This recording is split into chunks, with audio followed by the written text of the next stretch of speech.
প্রিয় দর্শক, সকলকে স্বাগত জানিয়ে শুরু করছি 21 সংবাদের নিয়মিত আয়োজন তারকা আড্ডা এবং আমাদের সাথে আছেন অতি পরিচিত মডেল সোনিয়া পারভিন। কেমন আছেন আপু? এই তো আপু ভালো আছি, আপনি কেমন আছেন? আলহামদুলিল্লাহ বেশ ভালো আছি। কেমন যাচ্ছে আপনার দিনকাল? নতুন বছরে আলহামদুলিল্লাহ খুব ভালো যাচ্ছে। জানুয়ারি মাস, ফেব্রুয়ারি মাস, মনে হয় পুরো বছরটা ইনশাল্লাহ ভালো যাবে। হাতে কোনো কাজ আছে এই মুহূর্তে? কাজ আসলে আমি আগে থেকে কোনো কাজ বলি না, হুট করে দেখা গিয়েছে কালকে একটা কাজ করে ফেললাম, পরশুদিন একটা কাজ করে ফেললাম, এইরকম। মানে যেহেতু নাটক করছি না সেহেতু আগে থেকে শিডিউল দেওয়ার কোনো থাকে না, ঝামেলাটা থাকে। আচ্ছা, পরবর্তীতে নিজেকে কোন জায়গায় দেখতে চান আপনি? শুধু এখানেই থাকবেন নাকি অন্য কোনো ক্ষেত্রে কাজ করার ইচ্ছা আছে? পরবর্তী আরই না, দেখা গিয়েছে ছোটবেলা থেকে মানে মিডিয়া ইন্ডাস্ট্রি আমার খুব একটা পছন্দের জায়গা ছিল। ঠিক কি কারণে পছন্দের জায়গা ছিল? আসলে জানি না, মানে অনেক ম্যানি চয়েস একটা ব্যাপার আছে। ছোটবেলা থেকে দেখা গিয়েছে যে নিজেকে একটা পরিপাটিভাবে রাখতে পছন্দ করতাম। আর আমার আম্মা অনেক সুন্দর মানে গান গাইতে পারে, তো মানে আম্মা মাঝে মাঝে গান গাইতো, ভালো লাগতো দেখতে। আর নিজেকে একেবারে কোথাও গেলে সবার চেয়ে আলাদাভাবে কেন জানি রেডি হইতে ভালো লাগতো। তো অনেকে সেক্ষেত্রে বলতো যে বুঝলাম না, তুমি সবার চেয়ে একটু আলাদা। এমনকি দেখা গিয়েছে আমার নানু বাসায় গেলাম, আমার দাদু বাসায় গেলাম, সব জায়গাতে একটু মানে আমার লুকটা অন্যরকম থাকে। তো সবাই এটা নিয়ে অনেক কথা বলতো। তো আসলে আমার ওই ছোট থেকেই ইচ্ছা ছিল যে আমি নিজেকে একটা মিডিয়া ইন্ডাস্ট্রিতে নিজের একটা স্থান দখল করার চেষ্টা ছিল, বাট হয় নাই অনেক কারণে, আবার অনেক কারণে হয়েছে লাস্টে এসে। আচ্ছা, যেহেতু আপনার ড্রিম ছিল আপনি একজন মডেল হবেন, তো মডেলিং এর ক্ষেত্রে আপনার যাত্রা কেমন ছিল? ওই আমার হোম ডিস্ট্রিক্ট রাজশাহীতে। আচ্ছা। আর যে কোনো কাজে হলো ফ্যামিলি সাপোর্টটা অনেক দরকার।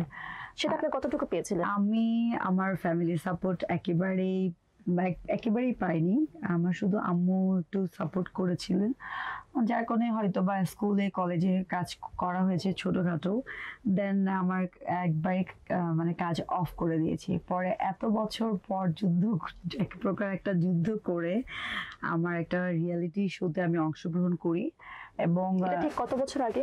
আমি 2003 সালে তো reality show miss and Mrs Glamour লুকে আমি টপ মানে প্রথমে অডিশন রাউন্ডে স্কার্ট পাই, তারপরে সেমিফাইনাল, ফাইনাল। অনুভূতি কেমন ছিল? অনুভূতি মানে কি অনেক একটা বড় অনুভূতি ছিল, কারণ আমার লং টাইম কাজ করা হয়নি। এবং রিয়েলিটি শোতে যখন গিয়েছিলাম তখন অনেক সুন্দরী মেয়ে ছিল, যেখানে মনে হচ্ছিল যে আমি অনেক হেলদি, ওদের তুলনায় সুন্দর না, আমি আসলে স্কার্ট পাবো কি। যখন ফার্স্টে স্কার্ট পেলাম, তারপরে সেকেন্ড স্কার্ট পেলাম, এবং একবার ফাইনালে যখন স্টেজে গেলাম তখন আসলে মনে হচ্ছিল যে মানে আমার এখনো সেই ফিলটা কাজ করছে যে অনেকেই আমাকে চ্যালেঞ্জ দিয়েছিল যে হয়তোবা তুমি ওখানে স্কার্ট পাবা না। যখন আমি ফাইনাল পর্যন্ত গিয়েছি এবং টপ 5 পর্যন্ত আমার একটা স্থান নিয়েছি, তখন আমার কাছে মানে খুবই ভালো লেগেছে। এবং যারা আমাকে বলেছিল যে হয়তোবা তুমি ওখানে যাওয়ার যোগ্য না বা কিছু হতে পারবা না, মানে মডেল মানে অনেক লম্বা হতে হবে, একেবারে জিরো ফিগার হতে হবে, তো সেখান থেকে আমি যখন একটা স্থান নিয়ে আসছি আমার কাছে খুব ভালো লেগেছে। এবং যারা আমাকে বলেছিল যে তুমি কিছুই হতে পারবে না, তাদেরকে অ্যাকচুয়ালি আমি দেখিয়ে দিয়েছিলাম যে আসলে ইচ্ছা এবং চেষ্টা থাকলে হয়। আচ্ছা, প্রথম ফটোশুটের অভিজ্ঞতা কেমন ছিল? প্রথম ফটোশুটটা আসলে খুব এক্সাইটেড ছিলাম, বিকজ মানে কি নিব, কিভাবে করব, ক্যামেরার সামনে কথা বলা এটা একটা অনেক ব্যাপার, এবং কি পোস্ট গুলো নিব। আবার আমার সঙ্গে আরো অনেকে ছিল, তো ভালো লেগেছে। মানে সারা রাত ঘুমাইতে পারিনি, যে সকালে যেতে হবে, মেকআপ নিতে হবে, নিজের এক্সপ্রেশনটা, চোখ কিভাবে কি করব, বডি ল্যাঙ্গুয়েজ কেমন থাকবে, একটা খুব এক্সাইটেড ভাব ছিল। তো আলহামদুলিল্লাহ ভালো হয়েছে। আপনার ইনকাম কত টাকা ছিল প্রথম ইনকাম হিসেবে? ইনকামটা বলতে হবে? হ্যাঁ অবশ্যই, আমি জানতে চাচ্ছি। ইনকাম খুব সামান্য ছিল, 3000 টাকা দিয়ে শুরু হয়েছিল আমার ইনকামটা। মানে ঠিক কোন জায়গাটাতে হয়েছিল? ঢাকার মধ্যে, গুলশানে। আচ্ছা, আপনি যেহেতু একজন মডেল হতে গেলে অনেক বেশি বাধা বিপত্তি আমাদেরকে অতিক্রম করতে হয়, তো আপনি আপনার লাইফে কতটুকু বাধা বিপত্তি অতিক্রম করে এ পর্যন্ত এসেছেন? মডেল বলেন বা যে কোনো প্রফেশনাল বলেন, সব জায়গাতে প্রবলেম আছে। হ্যাঁ। আর প্রথমে একটা কথা আমি কিছুক্ষণ আগে বলেছি যে মডেল একটা মানেই যে তাকে একেবারে জিরো ফিগার এবং লম্বা টল হতে হবে, অনেকে এটা মনে করে। বাট এখন কিন্তু যারা আমরা একটু হেলদি আছি বা অনেকের ইচ্ছা মডেলিং করা বা এই প্রফেশনে আসা, তারা কিন্তু চেষ্টা করলে আসতে পারবে। হ্যাঁ, এখন দেশের মানুষ কিভাবে নিচ্ছে এবং আশেপাশের মানুষ তাকে কতটুকু সাপোর্ট করছে, এটা অনেক বিশাল একটা ব্যাপার। যেমন আমার ক্ষেত্রে আমি সাপোর্ট পাইনি এবং এখন পর্যন্ত মানে পুরা সাপোর্ট আমি ওইভাবে পাচ্ছি না। হয়তোবা পুরা সাপোর্টটা পেলে হয়তোবা আমি হয়তো ইন্টারন্যাশনাল প্ল্যাটফর্মে কাজ করতে আমাকে দেখবেন হয়তো, ইনশাল্লাহ। আচ্ছা আপু, অভিনয় করতে গেলে স্কিন টোন, হাইট, ওয়েট কতটা গুরুত্বপূর্ণ? আপনার কি মতামত? অভিনয় করতে হলে সবচেয়ে হলো কথা স্পষ্ট এবং ভয়েসটা অনেক ইম্পর্ট্যান্ট। আচ্ছা। আর বাকিটা সৌন্দর্য এটা পরে। বাট আপনার প্রেজেন্টেশন, কথা বলার বাচন ভঙ্গি এবং কথার যে আমাদের যেমন আমরা যে কোনো কথা উচ্চারণ করি, সেই উচ্চারণটা অনেক সুন্দর হতে হবে। তো এইটা যেহেতু আমার মধ্যে না, এই জন্য আমি অভিনয়ের দিকে আমি যাইও না, কারণ কথা অনেক সুন্দর হতে হবে। আচ্ছা, নিজেকে কি মডেল হিসেবে দেখতে চান নাকি অভিনেত্রী হিসেবে দেখার ইচ্ছা আছে? না না, আমি নিজেকে অভিনেত্রী হিসেবে দেখতে চাই কেন? না। সবারই তো ড্রিম থাকে যে আমি যখন মডেলিং করবো এরপরে হচ্ছে নাটকে অভিনয় করব, নাটক থেকে সিনেমা, এভাবেই তো পর্যায়গুলো অতিক্রম হয়, তাই না? আমার কেন জানি মানে ফটোশুট, দেন র্যাম্প শো, ক্যাটওয়াক এগুলো করতে অনেক আমি মানে এনজয় করি। আর আমার এটাই ভালো লাগে। আর নাটক, সিনেমা এগুলো আমার একেবারেই কেন জানি ভালো লাগে না। কেন ভালো লাগে না? ভালো লাগে না, আমার কাছে মনে হয় যে ওখানে অনেক যে ট্যালেন্টটা দরকার সেই ট্যালেন্ট হয়তো বা আমার মাঝে নাই, এটা মনে হয়। আমি আসলে যে কাজটা করতে পছন্দ করি সেটাই করি। আমার মনে যেটা মনে হয় যে না, আমার এটা করতে আমি খুব এনজয় করছি। তো আমি যখন ক্যাটওয়াক, র্যাম্প শো গুলো করি, আমার কাছে এত ভালো লাগে, মনে হয় যেন আমি আকাশে উঠছি, এরকম মনে হচ্ছে। আচ্ছা আচ্ছা, উড়ন্ত পাখির মতো। Right. আচ্ছা আপু, নতুন মডেলদের জন্য আপনার পরামর্শ কি? নতুন যারা মডেল মানে হতে চায় বা ইন্ডাস্ট্রিতে কাজ করতে চায়, সবার আগে একটা জিনিস করতে হবে, নিজেকে তৈরি হয়ে আসতে হবে। আচ্ছা। অনেকে আসে কি দেখা গিয়েছে যে সে আসলে 1x1, জিগজ্যাগ, এগুলো কিছু নাম আছে, অনেক কিছু আছে, মনে করে কি যে শুধু আমি হাঁটতে পারলাম এটা হয়ে গেল না। যেমন আমরা ছোটবেলায় স্কুলে পড়াশোনা করি, ভার্সিটি লেভেল এবং হায়ার এডুকেশন কমপ্লিট করে দেন আমরা একটা জবে আসি। সো সেম এই প্রফেশনে আসতে হলে শুধু সৌন্দর্য, হাইট এটা না, আপনাকে শিখে আসতে হবে, গ্রুমিং করে আসতে হবে, ভালো একটা টিচারের কাছে যেতে হবে। সেখানে আপনার মানে অনেক সুন্দর করে গ্রুমিং করে যখন আপনি নিজেকে একটা ব্র্যান্ড তৈরি করে ফেলবেন, তখন আপনাকে কেউ মানে আছে না যে অপব্যবহার করতে পারবে না, সঠিক কাজে আপনি এসে ইউজ হবেন এবং আপনি যে নিজেকে যেভাবে তৈরি করার জন্য ইন্ডাস্ট্রিতে আসছেন ঠিক নিজেকে তৈরি করে ফেলবেন। আচ্ছা, মডেলিং এ আপনার আগ্রহ তৈরি হলো কেন? কেন মনে হলো আমাকে একজন মডেল হিসেবে ভালো লাগবে, অভিনেত্রী হিসেবে নয়, বা অন্য কোনো সেক্টরে নয়? আমি ছোটবেলা থেকে যখন তানিয়া আপুকে, তারপর মৌ আপুকে দেখতাম, আচ্ছা। তারপরে এখন রুমা আপুকে দেখি, বুবলু টুম্পা আপুকে দেখি, এবং হল এবং ইন্ডাস্ট্রি যে দেশের বাইরে যারা কাজ করে ওনাদেরকেও দেখতাম। আসলে সবার নাম জানি না, বাট দেখতাম যে ক্যাটওয়াক করে আসছে, আমার কাছে খুব ভালো লাগতো। আমি টিভি ছেড়ে ছেড়ে বসে বসে দেখতাম, খুবই ভালো লাগতো। আর আসলে কি আমি গানের প্র্যাকটিস করেছি, নাচের প্র্যাকটিস করেছি, অভিনয় করেছি, দেখেছি এগুলো আমার এদিকে হয় না। আচ্ছা। হয় না, তখন আমি আসলে যখন চেষ্টা করে দেখেছি হয়নি, তো ওইটা ছেড়ে দিয়ে আমার মনে হচ্ছে যে এটাতে আমি এনজয় করছি এবং এই প্রফেশনটাই আমার কাছে খুবই মানে ভালো লাগে, তো সেটাকে বেছে নিয়েছি আর আমি এখনো শিখছি। আচ্ছা আচ্ছা, মডেলের ক্ষেত্রে আপনার আদর্শ কে, কাকে আপনি আইডল হিসেবে দেখেন? বুলবুল টুম্পা মাকে। কেন?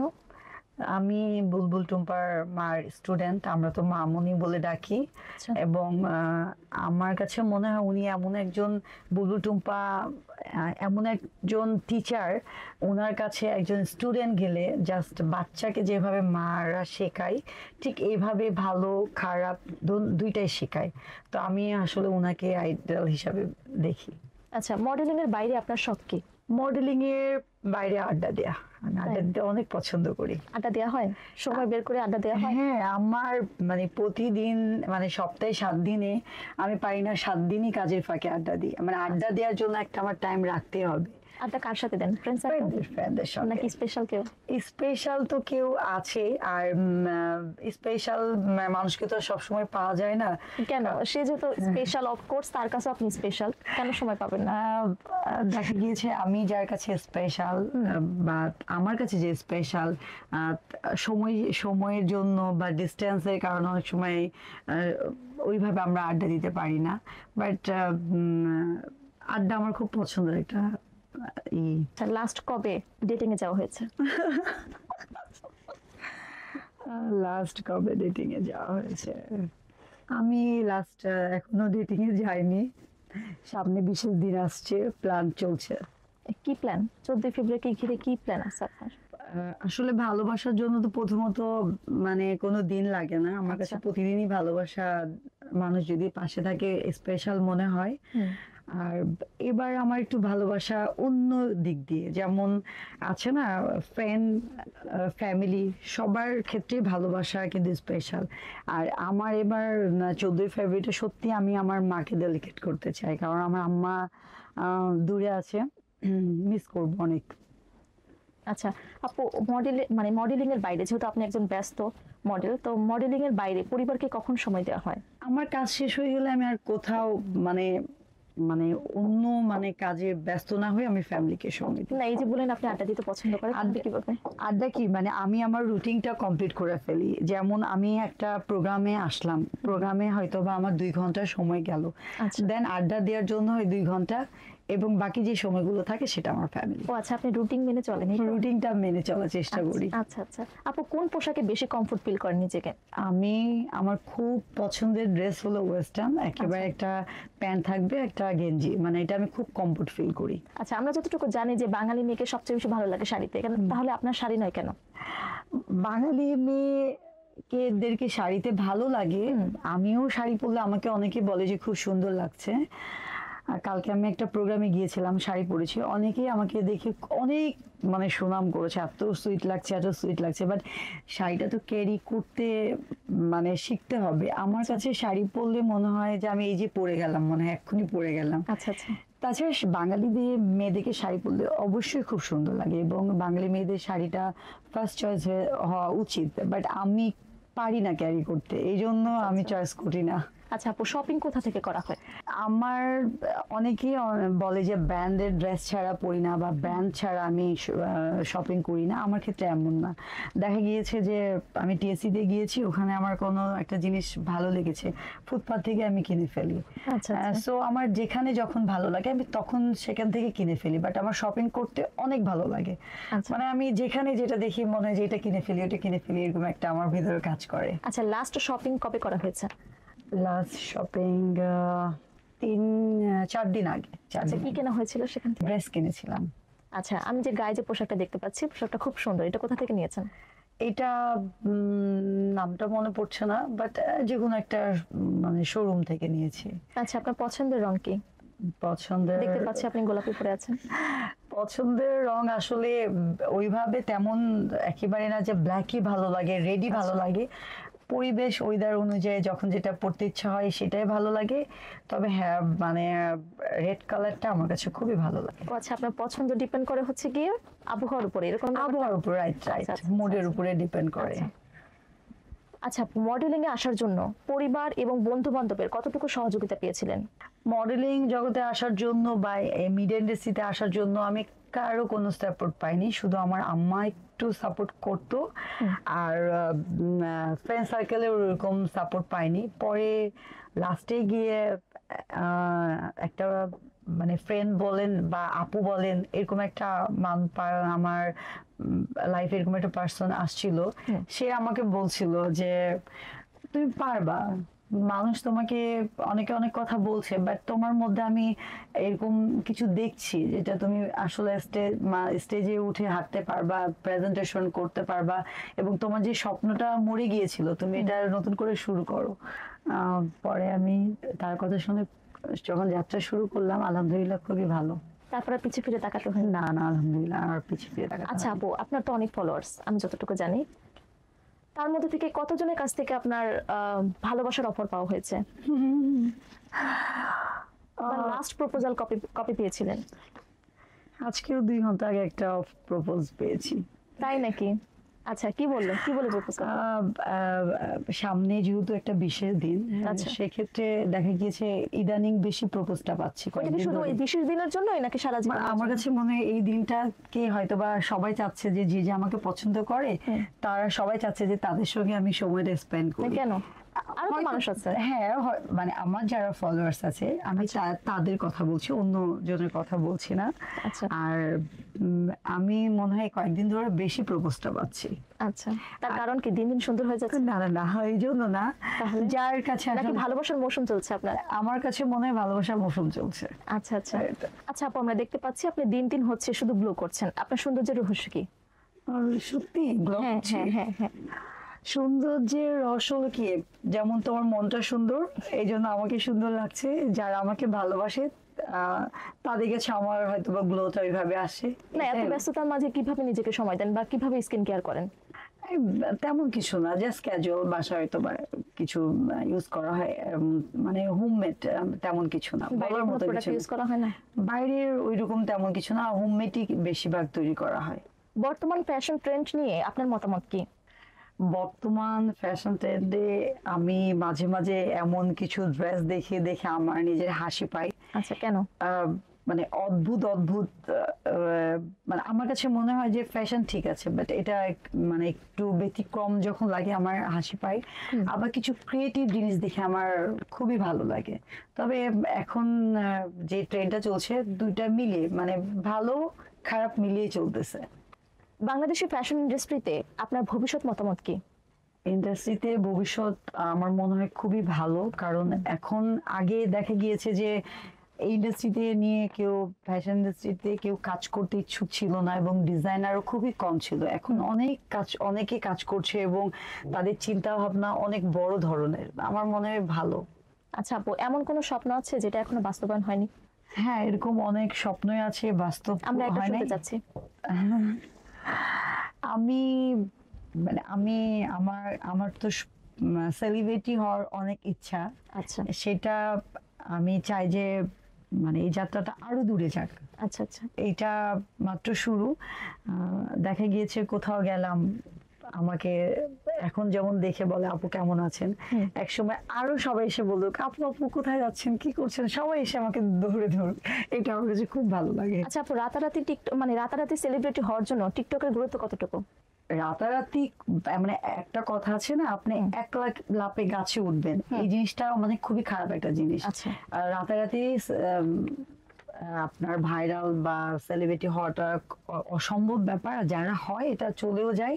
আর এটা আমি পক্ষপাতী না, আপনি আস্তে আস্তে কাজ করেন, আপনার কাজের মাধ্যমে আপনাকে সবাই চিনুক এবং আপনি সারা জীবন আপনাকে মানুষ চিনে রাখবে যে ওই কাজটা করেছিল এবং এইভাবে আপনাকে মনে রাখবে। আচ্ছা, টিকটক করা হয়? হ্যাঁ, করি। তাহলে তো আপনি টিকটকার হয়ে গেলেন। ওইটা আমি যেভাবে করি আসলে এটা শখের বসে, ওইরকম প্রফেশন হিসাবে প্রফেশনাল না? না, আচ্ছা ঠিক আছে। professional না। আমরা কি ভবিষ্যতে দেখতে পাবো প্রফেশনাল হিসেবে? এখন দেখা গেছে অনেক প্রোডাক্ট আমার কাছে আসে প্রমোর জন্য, সেক্ষেত্রে টিকটকে প্রমোট করতে বলে, আচ্ছা তখন দু একটা কাজ ওদের জন্য করে দিতে হয়। আচ্ছা আচ্ছা আচ্ছা আপু, আপনার জীবনে এমন কোনো সিক্রেট আছে যেটা হচ্ছে কখনো কোথাও আপনি প্রকাশ করেননি, এরকম কিছু শুনতে চাচ্ছি। সিক্রেট কথা। সিক্রেট বলতে একটা সিক্রেট আছে যেটা হলো একটু খুব আলাদা একটা চ্যাপ্টার।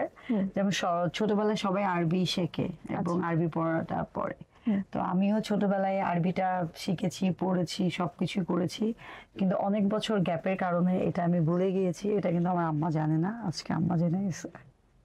আচ্ছা আচ্ছা আচ্ছা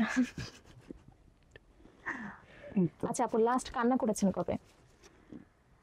লাস্ট কান্না আমি অল্পতে কান্না করে ফেলি। আচ্ছা, ইমোশনাল? আমি খুব ইমোশনাল। হ্যাঁ, আচ্ছা এটার জন্য ফ্যামিলির সবাই আমাকে একটা নামও দিয়েছিল, মানে এই যে এখনই এই যে কান্দিটা, মানে এইভাবে পচা করে বলতো কান্না করে ফেলবে। আচ্ছা আর আমি আজকে টুইসডে, ওয়েডনেসডে আমি লাস্ট কান্না করেছি। কেন? ওয়েডনেসডে কান্না করেছিলাম, আমারই পছন্দের কোনো মানুষ, তার সঙ্গে কন্ট্যাক্ট করতে পারছিলাম না। আচ্ছা এই আচ্ছা জন্য। আচ্ছা আপু, মডেলিং করতে গিয়ে কখনো কি লিভ টুগেদারের অফার পেয়েছেন? মানে এইরকম মানে 100 বার অফার এসেছে। হুম। কেন, এবং আপনাকে কেন অফার করছে, বাকিদের তো করছে না? আমি জানি না, এরকম হয়তো বা আপনি দেখবেন ইন্ডাস্ট্রিতে এরকম অনেকে আছে যে গিভ এন্ড টেক বা লিভ টুগেদার অনেক কিছু আছে, দেখা গিয়েছে। এটার ব্যাপারে আপনার মতামত কি, বা এটা কি অ্যাভেলেবেল করাটা আদৌ বৈধ? না, বৈধ অবৈধ নয়, আমি মনে করি শুধু মিডিয়াতে না, সব জায়গাতে ভালো খারাপ মিশানো আছে, হয়তো মিডিয়াটা সামনে আসছে, মিডিয়াটাই কেন? মিডিয়াতে বাইরে, মিডিয়ার কথাটা বাইরে আসছে, বাট এমনি যে অন্য সেক্টরের কথাটা কিন্তু ওইভাবে বাইরে আসছে না। হ্যাঁ, কিন্তু সব ইন্ডাস্ট্রিতে ভালো খারাপ আছে। আর আপনি অফার শুধু মিডিয়া যদি কাজ করেন বলে আমি পেয়েছি, বা অন্য একটা সেক্টরে কাজ করছে ও পায়নি, এমন কিছু না। সব জায়গাতে এরকম অফার আসে, বাট আপনাকে একটা কথা বলেছি না, যে ভালোটাকে আপনি বেছে নেবেন, খারাপটাকে না করবেন। তো খারাপ জিনিস আসবে, কিন্তু ভালোটাকে আপনি বেছে নিয়ে সামনে কাজ করবেন। আর যদি আপনি মিডিয়া ইন্ডাস্ট্রিতে এই ধরনের অফার পান, বা এই ধরনের আপনার কেউ কিছু বলে থাকে, এই জন্য আপনাকে নিজেকে স্ট্রং, মানে নিজেকে ব্র্যান্ড হয়ে আসতে হবে। আচ্ছা। যে আপনাকে কোনো কাজের জন্য অফার করবে কেন, আপনার মধ্যে এমন কি নাই যে আপনি অভিনয়ের জন্য আসছেন, আপনার মানে আমার অভিনয় নিজেকে proper পাকাপোক্তভাবে করে তৈরি আসতে করে হবে, আসতে রেডি হয়ে হবে। আসতে হবে, নিজেকে ব্র্যান্ড হয়ে আসতে হবে। আচ্ছা। এসে বলতে হবে যে আমি তো রেডি। আপনাকে হাঁটতে দিল, আপনি হাঁটতে পারলেন না, অভিনয় করতে দিল, তখন এই দুর্বলতার সুযোগ আপনাকে অনেকে নেবে। না, এটার মাধ্যমে যতটুকু জানি যে অনেকেই কাজ পাচ্ছে। হ্যাঁ, এই পথটা ইউজ করে আপনি কি কখনো করেছেন এরকম? না, আমি এরকম করিনি। এরকম অনেক যারা অফার পায় তারা তো দুবাই ঘুরে বেড়াচ্ছে, এবং আইফোন গাড়ি বাড়ি নিয়ে ঘুরে রাতারাতি বড়লোক হয়ে যাচ্ছে। তাহলে বড়লোক হওয়ার ইচ্ছা আপনার নাই? বড়লোক হওয়ার ইচ্ছা আছে, আমি আমার পরিশ্রমের মাধ্যমে আস্তে আস্তে বড়লোক হব, আর এই পন্থায় অবশ্যই না। আর আজকে যদি এই পন্থায় আমি বড়লোক হতাম, তাহলে আমি হয়তো বা এখানে থাকতাম না, এখন কই থাকতাম জানেন তো? বাই। আপু, আজকে আমরা শেষ করতে যাচ্ছি, আপনি দর্শকদের উদ্দেশ্যে কিছু বলুন। দর্শকের উদ্দেশ্যে একটাই কথা বলবো, সব জিনিসের নেগেটিভ পজিটিভ থাকে, আপনারা নেগেটিভটাকে বাদ দিয়ে পজিটিভটা দেখবেন। আর সামনে বিশেষ দিনগুলো আসছে, আপনার পরিবারকে সময় দেন, এবং সবাই যেখানেই থাকেন সুস্থ থাকেন, নিরাপদ থাকেন, আর আমার জন্য অবশ্যই দোয়া করবেন। প্রিয় দর্শক, বিদায় নিচ্ছি, দেখা হচ্ছে আগামীতে অন্য কোনো পরিচিত মুখ নিয়ে। সে পর্যন্ত ভালো থাকুন, সুস্থ থাকুন, এবং তারকাড্ডার সাথেই থাকুন। আল্লাহ হাফেজ।